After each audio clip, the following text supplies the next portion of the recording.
What's your advice to young marketers that wanna build successful careers and also wanna make it to VP level? First, I just want to say your title means nothing if you are not bringing value to the table. Be passionate in an authentic manner and show up authentically. Don't try to be somebody else who you are not. Just be yourself. That's very profound that which you just said, because oftentimes when people join organizations, they expect things to be given to them. It wouldn't be the Pattern Brands podcast if you don't also do the Pattern Brands quiz. What is the name of the South African artist that partnered with Porsche in 2021 to deliver a unique Porsche 911 Carrera Coupe? Is it Bonin Chalinjali or is it Gerard Sukoto? Hello everybody. Welcome to yet another exciting episode of the Pattern Brands podcast with Pat and... where is she? Mpumi. Mpumi's on a festive holiday. I guess she'll be joining us again in January when we pick up from the podcast. But today I'm not alone. I am joined by Zanele Hadebe. See the Hadebe. Timkhulu Opungani. Opungani, suka madoda. Amahlubi amahle, amashiya amahle ongelengele. Yo, but ongelengele ngicabanga ukuthi uzothi yonke lento. Ongelengele. Thank you so much for making the time. I know it's festive season, and you found the time to say, Pat, I'll come to your podcast and we'll talk about all things marketing and of course my journey, to inspire the next generation of marketers. I must say though, I've interviewed a lot of your peers, if I have to put it that way. We've had them on this platform, either on the Pattern Brands podcast or on the Pattern Brands Dialogues, which is a series of events that we've hosted. You are the first one that studied marketing. Did you always know that you end up in marketing? Because most people, they pivot. Either they study law and become marketers. I mean, we had Musala from Old Mutual, who's an engineer and now is in marketing. We had KNT, who studied, I think, information systems. Now, group marketing at NetBank. So your peers studied other things and somehow they found the passion for marketing. And you studied a BCom, Yes, in marketing. BCom in marketing. So mine, I think, starts from childhood. I always just loved anything I could create and do. And when I was growing up, and I think, as I explained that the first school I went into, a multiracial school. Yeah. People were getting pocket money, and I was like, why hasn't been this shit in the house? Yeah. Go to my mom's, and I'm like, how my pocket money? She was like, I'm done. 5:30 Venia Puma. It comes out. You get in there with daddy. You go to the shops. The ladies will tell you everything that needs to be done. Yeah. Sunday, I'm gonna queue in with everybody, and you receive your envelope. That will be your pocket money. But there's no such thing. So daddy sold stuff? No, we had a shop. Oh, you had shops. Oh, so you had to work in the shops. Yes. So my parents believed there's no such thing as free money. You work for what you want. So I started working at my parents' shop from the age of 8, right up until I turned 21 every school holiday. Did you come up with campaigns, festive campaigns? Absolutely not. But all I knew was anything to do with how people get in. Why is there always this frenzy of Thursdays? Pagani order, put in your order for, Zulu chicken. Yeah. I kind of was trying to always understand, the frenzy when it's cloudy and raining and the shop is packed to the T because all of a sudden everybody wants amakwenya. Wow. Or, at this time of the day, amakota, we sell out like nobody's business and we have to make sure your cheese, has, the core thing of that. Yeah. And, I remember speaking to my older sister, she was like, well, consider something in advertising or marketing.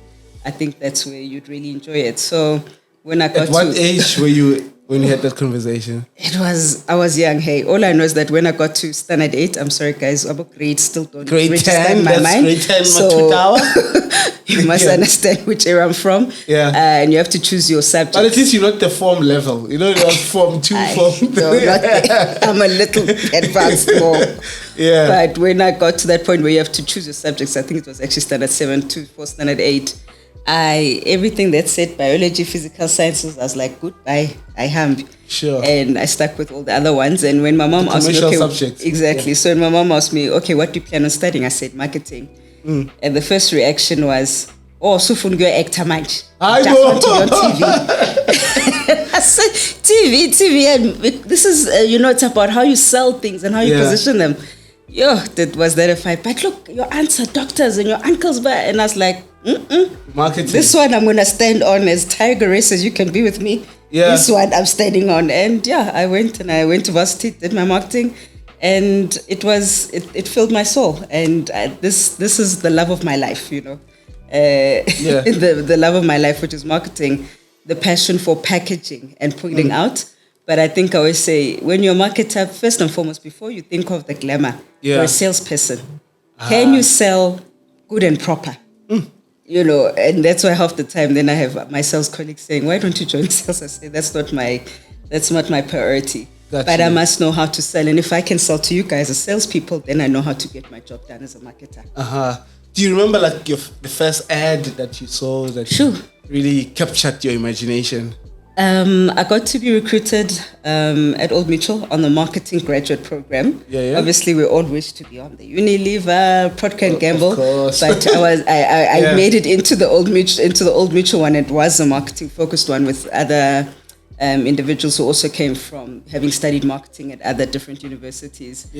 And the first ad I actually got to work on, because I came in on the grad program, but the brand director, who that time was Helen Casey, who I still engage with once in a while. I mean, that was it's going to be 22 years when I started working in Jan. So, I mean, that was when the epic... So you started working when, say, 2002. 2001. I started working 2002. Yes. So that time, the kind of things that Old Mutual was involved in, I mean, I think for me it was a marketer's dream. I got kind of taken out of the marketing program and I got into a position in group marketing rather. And I got to work on everything, the full 360, events, PR, full brand. And I mean, our agency was Ogilvy. So I really was at the heart and soul of, when we talk about what agencies were back in those days and the kind of adverts. I mean, so my first one was in 2002. I remember it was an Old Mutual one. I remember we shot it in the forest out there in Cape Town. It was absolutely stunning. So you're based in Cape Town? I lived in Cape Town. You studied in Cape Town, right? No, I studied here in Joburg at Wits. Then I Greyhound bus and offer was down to Cape Town, which I had no clue where it was. Sure. And how's it like then? I mean, Cape Town is still for some of us, when we visit there, it still feels like we're in a foreign country. How's it like in those days? I know I think in a more mature state now, much older, you can look back and say, these are the disparities I see. But back then, those weren't things that went through my mind of, the color of my skin, who does this and that. That time, Roddy Sparks was the MD, and his support from a right-hand man was Peter Moyo that time. Oh. My boss was Helen Casey, and Helen knew everybody in South Africa, from a black, white, Indian, colored. There was no one she didn't know because of the work that Old Mutual did from CSI events and stuff. I mean, choirs, if you ever went to any choir festivals, those were all over with all these choirs from all over. And she would know each director from each of those choirs. You get invited to places like Mount Elf. You get there, you sit down, you are served like a 7 colors meal. And you go with your colleagues, black, white, Indian, we are all mixed masala. But everybody takes it as this is a home we're invited to because of what the work we do as Old Mutual. Yeah. So for me, that's how my lens was of I'm accepted for what I'm able to do. She gave me validation from day one. Yeah. So transformation has always been obviously a hot topic. It still is today. Absolutely. How was it like looking back 22 years ago or 20 years ago and where we are now? Has a lot changed or? I think because of where we were at 2002, I mean, we're out of that 94. So it was still a lot of things happening. I mean, even at Ogilvy, I mean, our group director and so on, we were very mixed. So that's what I was used to. I think it's much later. I'll say in the past maybe 8 or 10 years where I feel like okay, I come into environments and there's no diversity. Really? And sometimes I'll look at suppliers and I feel that, guys, sometimes, yes, and I'll say it very openly, when we talk level 4 is easy for anyone to go under. But if I really am serious about transforming and ensuring that all service providers have a chance of getting to do work for us, there has to be equity in where I ask for at least 51% ownership. And yes, I do understand and I respect when a business owner says to me, Z, I'm not going to get to that. And, I think any service provider of mine who's ever worked with me will tell you that I'm a very straightforward. We have a very open conversation and I'll respect you for that because, yes, it is your business. You woke up and, yes, it's hard to just say I'm going to go just get people in and sell half of my business. Sure. It takes a lot of work. And those people I 100% respect. And also those people are not pretending. They're not pretending. They're not fronting. Correct. And they usually I'll end up still keeping them, but I might say, okay, can I ask you to maybe outsource a bit of the work? Because it's not my business to tell you how your business must be structured. You also started bootstrap out of your pocket and you built it up into what it is with no funding from anybody. So I always say, until you've walked the mile of a small business owner, which I've walked, you must understand what your business owner service providers are going through. You must walk that mile. Sure. So you say the past 8 years, that's why you're starting to say, okay, we're going to pre-94 now, we're going back to pre-94. Not even, I'll just say that there are just enormities sometimes where people don't want to expose themselves. If you live in South Africa, I remember one day, sitting with our studio guys in the agency I used to co-create, and I said, it's your room, and everybody looked at me with like, what on earth are you going about? I said, do you understand why there has to be diversity in a room? It means none of you maybe have even gone into a township or maybe spoken to any mates that you might know who are black. They will tell you what a two-room is or a back room. And we're working on a client work where I'm saying, we need to bring this 1, 2, 3 into here. Yeah. And then I had to sit and explain and, whether we had to do a bit of an immersion out, whatever. Yeah. Then the penny dropped. Or other places where, we had a dev team in one of the environments I worked at a bank, and I was like, you're constructing something, but I don't think you've seen the market. And I asked to do an immersion, and we went out to Botembisa, Botakani, wherever we did, and we took them to like internet cafes. And then they started sitting and talking, and it was the product team and our dev guys. Then they find guys who have got clients all the way in China. They're doing sneakers and doing production out of China. Yeah. And when we came back, a lot of them were just blown away and said, I would have never, ever thought that. I said, exactly, because you made assumptions. Now look at your product and ask yourself. Yeah. And they're like, no, maybe we need to rethink. So, I say you have a choice to make of, do I really want to know across the line of how different South Africans live? In the same way that even, yes, I'm a black person, do I know how maybe in an Afrikaans community, certain things that hold them together? And that's why I'll spend a lot of time asking questions. I love going to the Karoo. It's my favorite place. And really seeing, there's a different way of life in the Karoo versus here in Johannesburg or Pretoria. In Pretoria. And when I was previously married, and maybe I come with my mom-in-law who speaks Afrikaans speaking, and people would like compliment in shops, like white and colored people who speak Afrikaans. They'd be like, yo, my vrouw praat baie mooi Afrikaans. And I'd say, well, she's the real McCoy. She's not speaking, that's proper Karoo. Yeah. Then I'd say, wow, that level of respect that the very people who speak the same tongue language are like, wow. Yeah. They'd revere in respect. So for me, it's a matter of, do we go outside of our own environments and zones? Nothing. We can be playing in Sandton. Yeah. We even go outside of Sandton. Absolutely.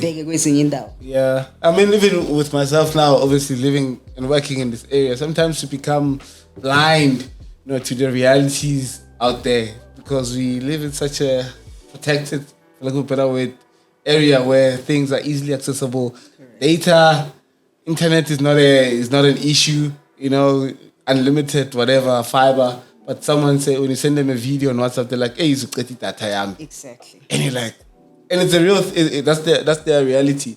But also, I mean, talking about diversity and stuff, you worked in diverse industries, I mean, at some point you're making us want to go watch movies. You worked in financial services. And of course now rigs is a petrol. So what make, like, how were you able to sort of transition in every sector that you've worked in? You know, and also I must mention the fact that you didn't work at Unilever, because people, they say, you see, at Unilever they teach you the best of the best marketing, you know. But how are you able to navigate all these industries? I think with any career that anybody chooses, there's theory that you have as a ground, as a starting ground. So for me, I learned the basics of marketing, the theory I learned. Uguti, you know, at the end of the day, marketing goes back to what is the product or service or experience we're delivering. Then you go backwards and say, what are the commercial objectives that need to be made? It's sales. But how does the business steam these sales? Do they want it at this volume? Do they want it at this margin? Do they want it the EBITDA or whatever, the profit, the turnover, the premium? What does it have to come out at? Then you apply what it, for me, is marketing thinking, which is the really creative way of engaging a client to convince them to buy. That is what we're doing. That's you. So for me, it's not about were you in this industry or that industry. For me, that's why I say the industry is irrelevant, guys. If you've done work where you are trying to engage with the consumer as a marketer, and you've done work where you are engaging with a business, and quite frankly, also staff, where we work as marketers, we're also required to drive employee engagement and help bring it to life for HR. That is another market. Or there might be a third party. So obviously in financial services, we have intermediaries who sell on our behalf. In other environments, we have salespeople, business development consultants who go and engage on our behalf. That's your first set of audience. Then the end audience. So for me, it's a matter of the ideas you come up with. How do you configure and customize them to say, will this end up being received favorably by the audience that they will buy because they are convinced? Irrespective of what. If tomorrow I'm in steel and construction, I have to think real good and proper outside of the box. But I take my learnings from everywhere I've been and say, we did something like this at this environment. What would stop me from just tweaking it a bit and doing that? Yeah.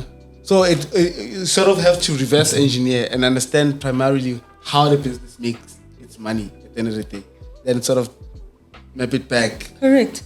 Wow. So, Vice President at Sasol. That word. How's the journey been? You've been there for 6 months now. What is different with this sector that you're in compared to the previous one that you've served? Sure. I think, yes, I came from financial services industry, which I think for me was it gave me so much learnings, whether it's from insurance to banking. And I think the key thing that came out for me was how you make financial services accessible to everybody. It's not easy for every company because some companies are niche in what they do, others can talk to mass.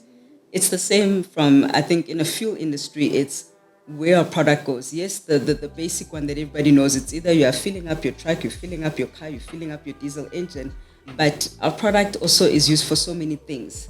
Oh, yes. From moisturizers, Vaseline. Petroleum jelly. It goes, heck, we're in so many things that we're, and from... Actually, one never thinks of that. Like, now that you mentioned it, I'm like, there's so many products. There are so many. Yeah. Aviation, gas, it goes on and on.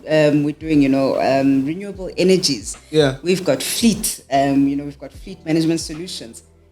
We touch everything, actually, when you start to think on a day-to-day basis. Wow. When I touch, that has fuel to it. And I think I love the idea of, as much as you're putting the product and giving a product, but the key element also is about service. Because our first point of touch is I get to a fuel station or a forecourt, and how do I engage with the person who says, Sabona Sisi, how can I help you? That's your first touch point. Then that gives an impression of, this is how I feel about this brand or this particular forecourt, that because it's close to my house, I like to go to it. I always think of the everybody knows your name, cheers kind of vibe. So for me, I think when I looked at it, I thought, with the transition that this industry is still going to go through and what it's also doing in the background. We've just launched hydrogen for vehicles and playing around with that in association with the Anglo-American and BMW, and what we've also done with Toyota. Sure. It's things that it's just a little bit. Yeah. And I think the thing that really amazed me, because we have a lot of people come to our plants we've got in Secunda and out in Sasol.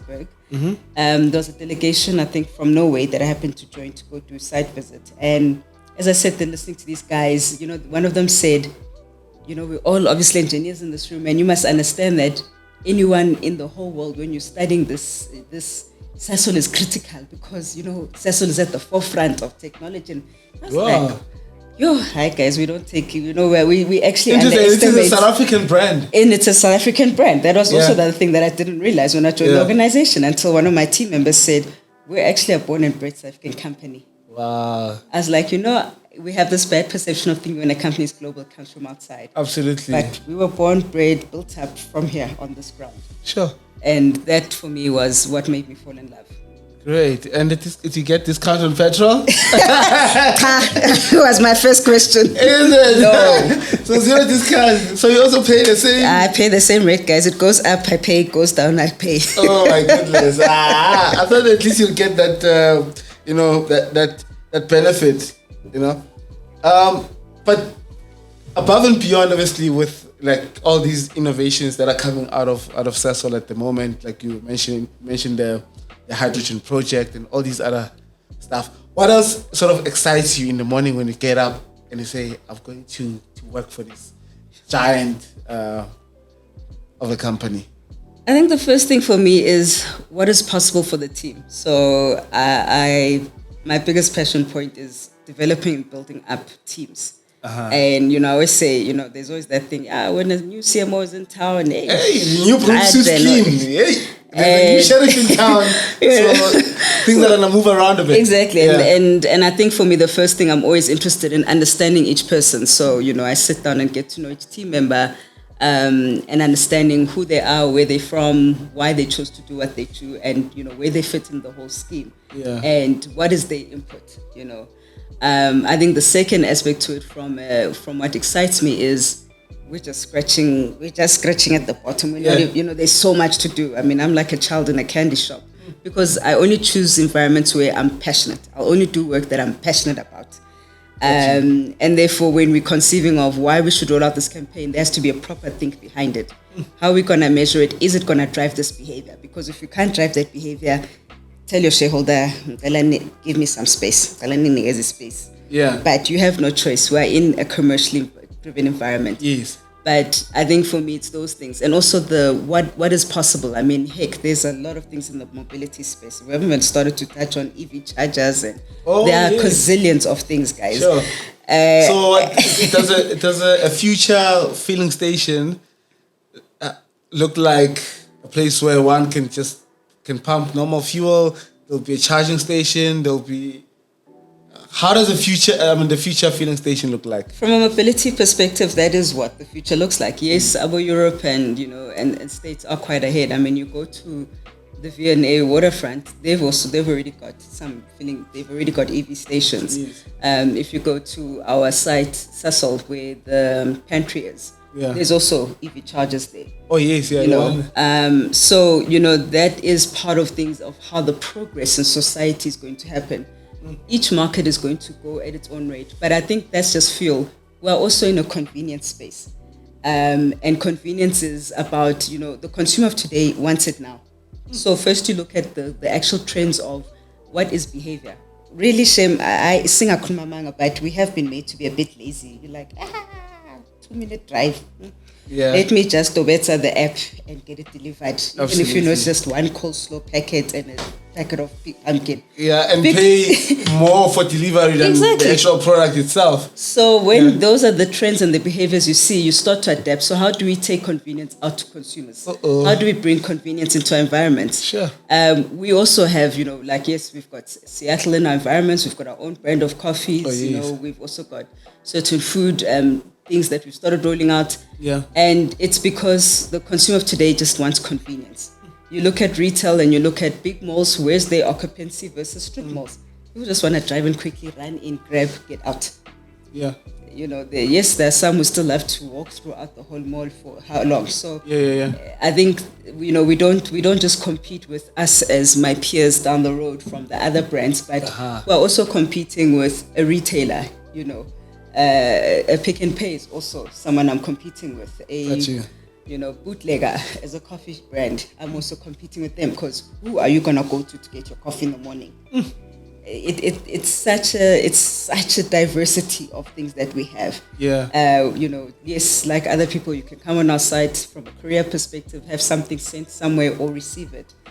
We've got the lockers, the Pudo lockers, and so forth. We also have Uber Eats, so that the convenience, you know, shelf and whatever's on site from a food and offering can be delivered to you. You don't have to come to the site. So the pantry in Rosebank, is that a partnership between the two, or is just an independent store that also happens to be under the same roof?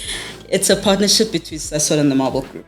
Nice. And that was something that we understood the entrepreneurial mindset that the guys came with and what they wanted to achieve. And that's been something that, you know, that was built, and it's been working well. Oh, it's an amazing experience. It's better than most major retail stores or experience one can ever get. It's really great. Absolutely, and I think it's even more heartwarming when you see people from around the world say it's one of the first of its kind, actually. Wow.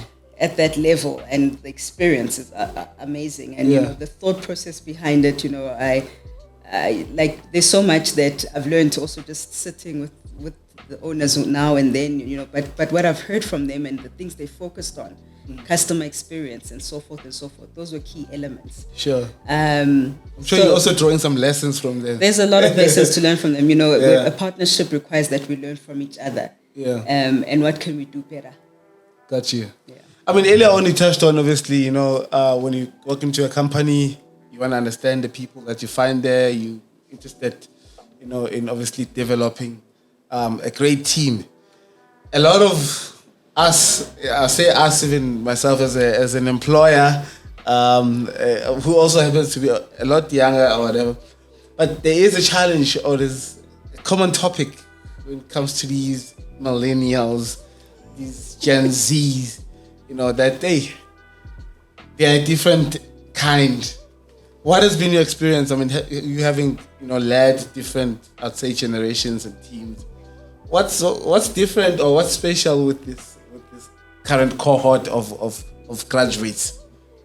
You know, I don't like to zoom in on age, but rather mindsets, because you have a variety of mindsets, and you must remember when you walk into an environment and you inherit a team, people come from different backgrounds, they're different age groups, they all have different, you know, experience and learning, and also what they bring to the table and what you bring to the table. How do you mesh that up for people to feel that this is a united environment that allows us to speak openly? So I think for me, the first thing is everybody has a voice. That's what I always say.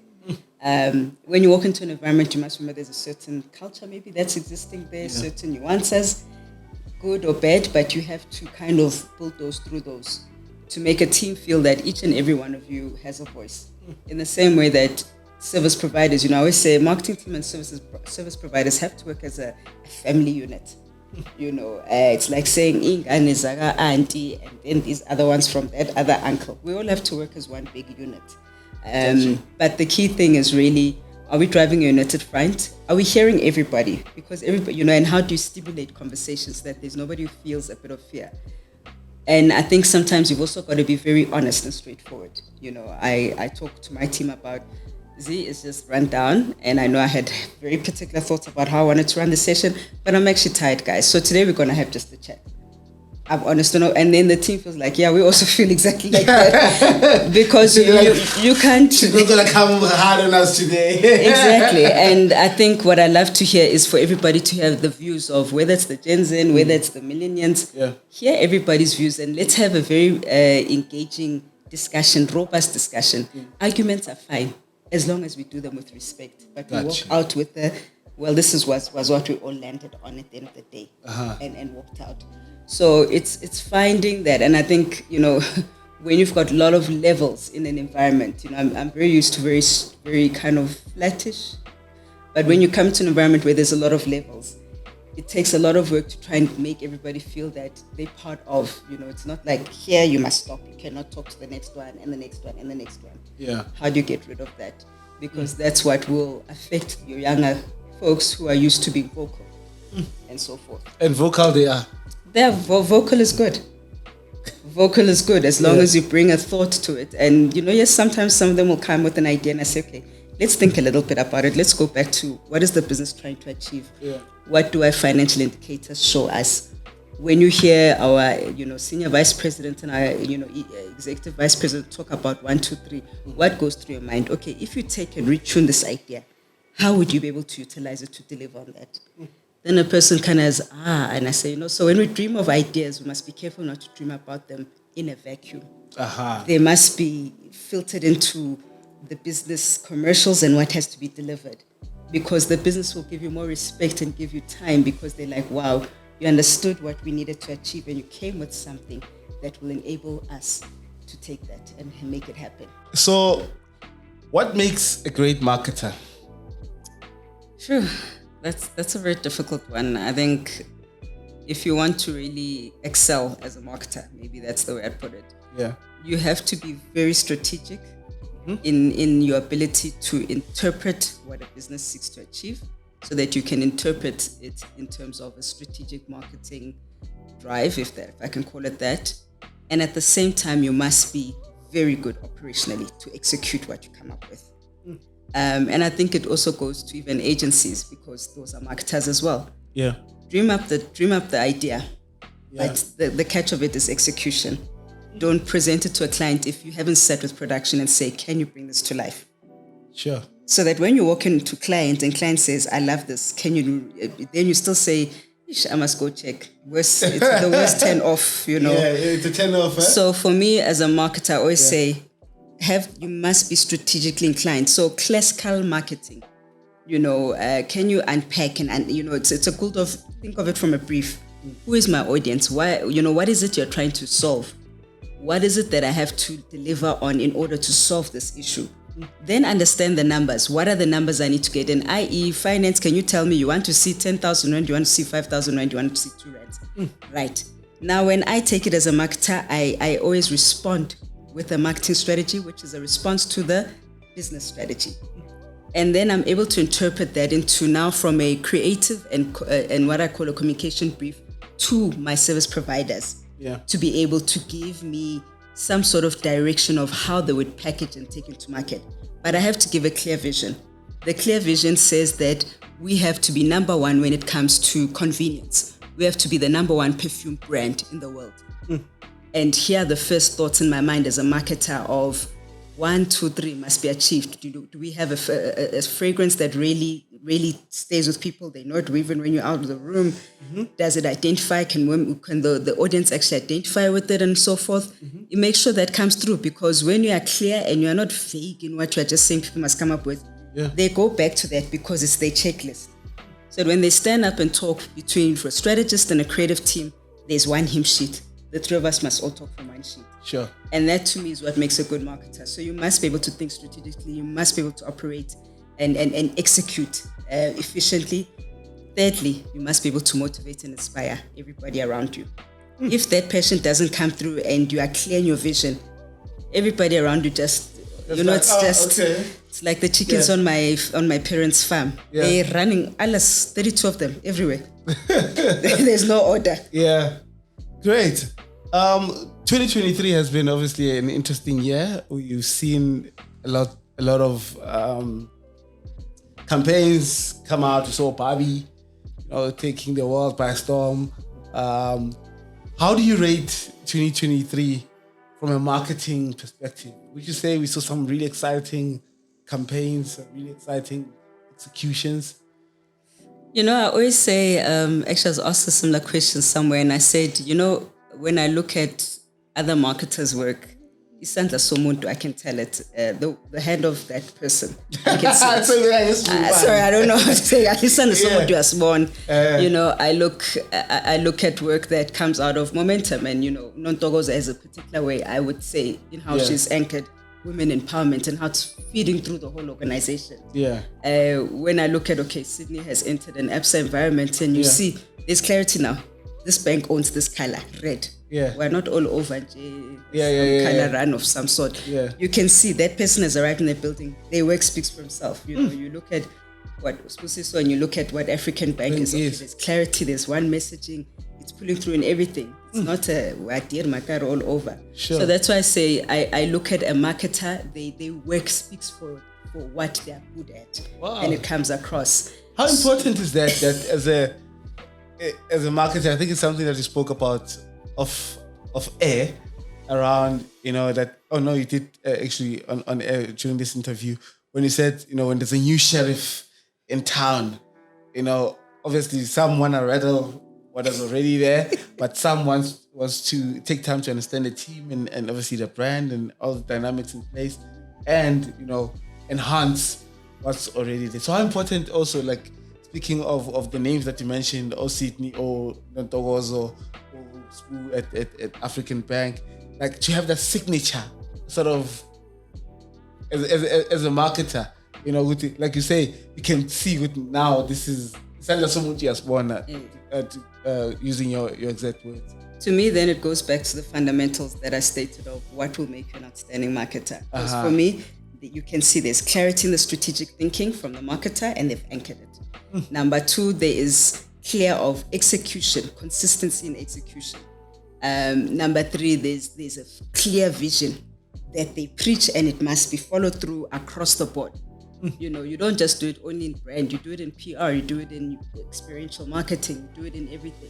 Yeah. So that for me, then that's what I look at. And it's not just marketers in this country. I mean, if you look at the CMO for Avon, he's someone who, you know, I started following when I happened to engage with Avon. I was like, wow, this guy is phenomenal from a global, and what he's done in a small space of time of moving Avon from direct marketing to somebody who acting sell to where they now have stores. They're starting to move into stores and the full omni-channel. I'm like blown away. And I'm like, and I've listened to one or two of his podcasts and I'm just like, wow, that is a good story. So sometimes I think we also must learn to expose ourselves and hear about marketers around the world. You know, may not know those brands, but just listen and then go doing some searching and then reading some of the things that they do and why they did what they do. It all goes back to the same fundamentals. I always say your marketing strategy that you start to draft as the marketing director, chief marketing officer, whatever you are, is a response to how am I going to help you meet your company strategy? And if that is not written by you personally, that you can own it and it talks back to company and the deliverables, you shouldn't be having people do that for you. That's a big no-no for me. Oh, so you need to own it. Yes, you must own it because it's you. That's your signature. Because everybody starts to also talk from that hymn sheet. Oh, okay, in this organization, we're driving this from a marketing. You know, when your agency sits in a room as a collective team, they also know this is what you are talking from. You know, and that's where we hold everybody accountable, whether it's our marketing team or service providers, and we say, right, the objectives we're trying to achieve, which we stated in our marketing strategy, is 1, 2, 3. That talks to this, which is what the organization wants to do. Do you feel that is talking to that, yes or no? Yeah.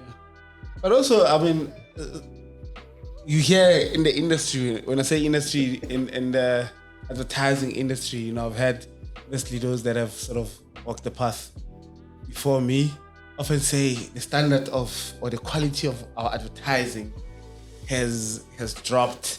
You know, obviously it make comparison to, oh, Amat look. You know, I'm sure you remember those days. What's your take on that? Has the standard dropped or things are different? You know, there's what I look at as old and new school. Sometimes, you know, the youngsters come in, they feel they're hip, they're happening, they feel they know everything, but they're also all over because it's just about concept. Old school, I mean, there are people who I have huge respect for in this industry that, you know, you listen to when they start talking from, you know, who are agency legends. And I'm like, I respect you because you started the fundamental of, when I looked at your business, I understood 1, 2, 3. And when you unpack this, and even maybe when we sat with you and the CEO, here were the things I took out of it. That already shows me that you pulled the key business information and now I'm going to sit with my team and I'm going to do this. And therefore, you have to be careful in an agency environment to not be over-phased by, well, we came up with this idea, we think it's the best thing, and not want to learn from when the market has given you constructive feedback because they know how it's going to land in their boardroom. Yeah, and I know the creatives get too attached to their ideas and no problem with your idea, but listen carefully when you are given constructive feedback. And sometimes we learn from the agency. I think someone who I always say I rate very highly is Paul Jackson. What he was running many years ago, Volcano, and whenever I'd sat with that man, he always sat in every client's meetings as the whole MD. And his level of understanding of our businesses and how he also would engage with the team. For me, that was something that I said, I wish more agencies would see this, because that person invests themselves for me to hold accountability for my team. I want to be inside here and doing that, and driving this. And there's a lot of them, I feel there's a lot of those who are still there, who are doing it, but sometimes we can overshadow things because we're more obsessed with awards. It's like me saying, my child got a thing in grade 2. She's already in grade 7. But I'm still saying, in grade 2, she went for this. She was top class. I just want to know of the previous year, the work you're doing for your client. Can you tell me how it contributed to the bottom line? But isn't it that you also clients you want to work with award winning? I look for people who walk with integrity, have a strong value system, and they are collaboration partners. They don't just want to be given a brief. They want to sit and understand and unpack, and they also come to you with their own insights. Zee, I'm sitting and I'm looking at this from here, and I'm seeing 1, 2, 3, and we're able to have a nice, deep conversation. It's not even about they're doing it because they're trying to milk me for business. They're doing it because it's their fascination. It's what makes them obsessed. And also they're excited about the brand in as much as you are. Correct. And I always say, guys, please stop trying to be jack of all trades.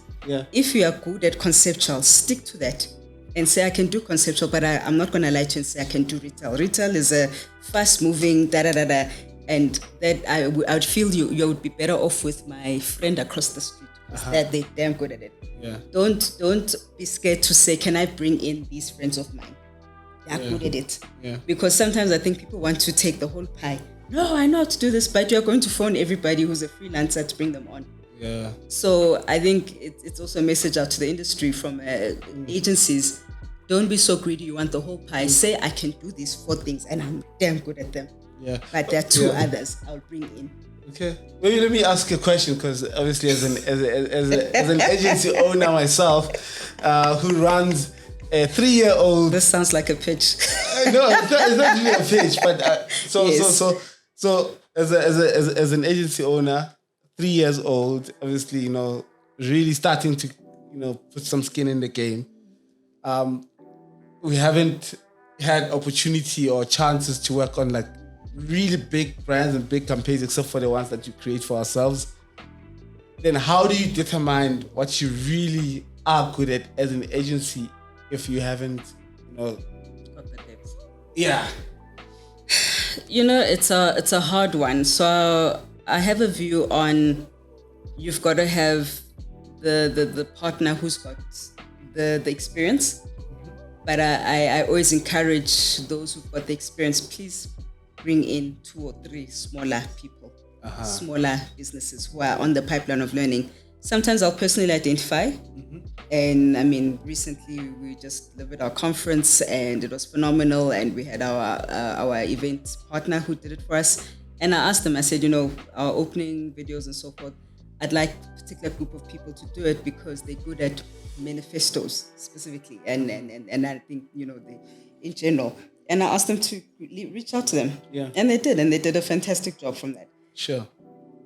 And the reason why I did that was that I also wanted to show procurement of, you're encouraging us to bring in smaller players, but first you must see the proof in the pudding. And what I was trying to say to my team is, sometimes we don't need to go through the big Pick and Pay Hyperama. We can go to the small Pick and Pay that's inside a particular shop and quickly grab what we need. Sometimes we have projects that we're going to have a very lean budget. but we can't have, we'd like to go to a smaller. So you have to balance it right of, I've got my big players and I've got my smaller players. The ones that I'm giving a chance to say, here's Nalitambo. Here's something to, at least it's something, because this is how you will also build a portfolio. And also, I guess exposure is also important, because once you've sort of had a taste of different things, then you can determine, this one is not for me. I don't want to be doing, like you say, maybe retail is tedious. It requires a lot from me. I'd focus on conceptual, for example. All right, 2024, are you excited about it? What's your, how do you feel about this upcoming year? You know, they say there's 40 countries that are going on elections in 2024. Oh my goodness. It's a big year. Oh yes, 2024, how do you feel about it? Are you excited on what lies ahead, or are you nervous? I mean, 40 countries are going on elections. We are celebrating 30 years of democracy. Yeah, Guningi next year. How do you feel? Guningi as a country, I think I'm excited about 2024. I think I would say with any other marketer, it's getting past the budget season inside our company. Yeah. Budget season is always a tough one, but it has to be done. And then there's peace and calm, and everybody knows. But we've got to still get into 2024 and run at full speed, prove our business case of what we've been doing as marketing. So I think I'm highly excited at some of the big things we'll be rolling out that we've been dreaming up and playing around with and saying, okay, now we're going to take this to market. Yeah. That for me is a big Can you give us a taste? A Petrol Brands exclusive. You had it here first. watch the space, That's all I'm going to say. Yeah. I think also building up the team, taking them to the next level, that for me excites me as well. I always say, how do I help people tap into a potential that they may not see now, but that it starts to manifest at a bit of a later stage. Yeah. And the contribution I can play, the role that I play in terms of the contribution I bring into the environment, into our organization. So I'm quite excited about 2024 and looking forward to it. That definitely is the key. Okay. And so there's two parts before we finish.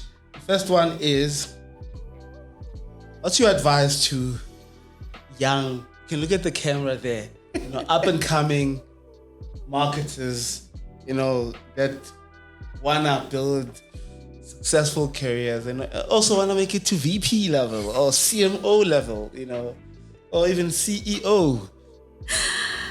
First, I just want to say your title means nothing if you are not bringing value to the table. I want to highlight that. It's very important. Number two, when you're up and coming, think carefully of what you're trying to achieve, how you're going to wrap it, and how you're going to bring it to the table to show the value you are contributing to a business. Spend time with your peers.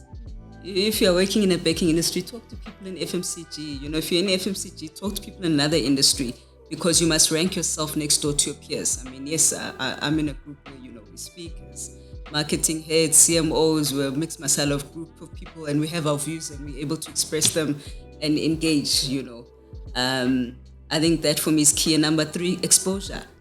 There's so much, whether it's worldwide or in South Africa. I mean, you've got here, Petrol Brands. How many people do you have who come on here that you can just take pieces of information and actually learn from that? And also from overseas, there's so much as well to learn. But invest in yourself and don't wait for a handout. Invest in yourself, don't wait for a handout, because sometimes we are too spoiled in corporate, where we feel an entitlement of, I must be given because I'm at this position. Sometimes invest in yourself. You're gonna value that much more, because the sweat that went into that and the hardship that you had to go through to get that. And be passionate about the space you're in. Be passionate in an authentic manner and show up authentically. Don't try to be somebody else who you are not. Just be yourself. Be who you are and be real. Wow. On that note, we're not going to end. We're going to continue this conversation. But that's very profound that which you just said, especially the invest in yourself part. Because oftentimes when people join organizations, they expect things to be given to them. They want, even though there's an online course, for example, that they can take up, on their spare time and really, but they'll still want maybe the company to go pay for university, go pay advanced business school to learn the very same thing that they could easily learn online at a much lower cost, at a more convenient level. I really like that, it wouldn't be the Pattern Brands podcast if you don't also do the Pattern Brands quiz. So we're gonna test your knowledge. Oh my goodness me! On how well you know your brands. 5 questions. If you get it right, you get a pat, and if you get the answers wrong, you get a slap. Oh, gosh, yeah. Are you ready? I have no other choice but to be ready. Okay, cool. First question. Who is the founder of Bolt? You know Bolt? Bolt. The e-hailing the service. E-hailing services company. Is it Mark Zuckerberg? Is it Marcus Wallach? Or is it Marcus Jooster? It sounds like Marcus second. Marcus Wallach. It's a pet. Yay! You got it right. So which company's logo has an arrow that points from A to Z that highlights the retailer's wide range of products? Oh my gosh. Is it eBay? Is it Google? Or is it Amazon? It's Amazon. You get a pat. You know your brands, huh? Okay, let's see if you'll get this one right. What is the name of the South African artist that partnered with Porsche in 2021 to deliver a unique Porsche 911 Carrera Coupe? It's black in color, and I dream of it. Who's the artist? Is it Bonnie Chalinjali? Is it Nelson Makamo? Or is it Gerard Sukoto? Nelson. This lady knows everything. I love his art, by the way. Do you own one? No. Okay. I'm working towards it. Okay. Wow. Oh, yeah. Yeah, it's correct. Nelson Makamo. How many car brands are owned by the VW Group as of recent? Is it 7, 10, or 12? Phew. I have a feeling it's 7. And what does the mind say? Because the heart says 7, and the mind says? It says 7 in my mind. Are you sure? 7 or 12. Which one is it? Who wanted to say? Which one is it? 7 or 12? VW Group. Okay, let me count again. It's 7. I'm gonna stick to 7. It's 12. Close. 12. You get a slap. Then this one is a giveaway. If you get this one wrong, I won't trust that you're a marketer. Which country was the luxury fashion brand house Louis Vuitton founded?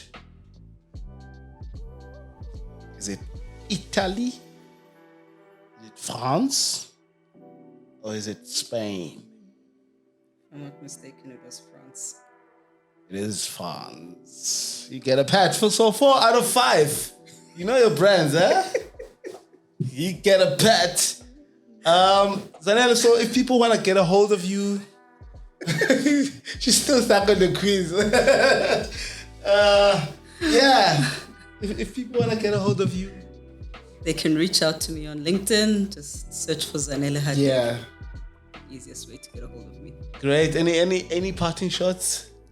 I think thank you for the opportunity to be invited to your podcast, videocast. Yeah. I think I'm passionate about small business owners. That's actually a personal thing of mine. Yeah. And I love to see people who take what they're passionate about and bring it to life, regardless of what it takes to bring it to life. Absolutely.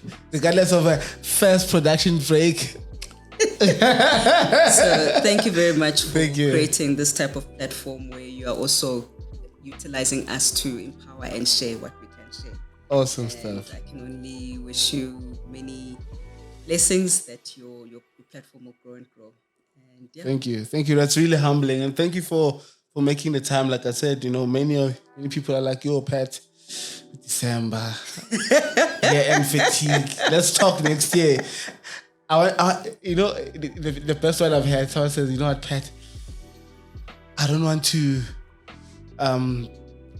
just honor this invite. I want to bring my A game. So in Jan, I'll be high up there." But thank you for making the time. It really means a lot, and I think even for our audience, this space for us is to we always learn a lot from overseas. We will see the CMOs of the big companies doing the interviews, but locally that hardly happens, and that's why our frame of reference is always from an outside perspective. But we forget that actually we have people here at home that are also doing amazing work, but we don't know of. So I guess now here's another frame of reference. Here's another Zanele who went to Mondio High. Oh, it means I can also make it. Absolutely. Type of thing. Thank you so much once again. From me, Pat Mahlangu, Giti, Inahailale. Pat.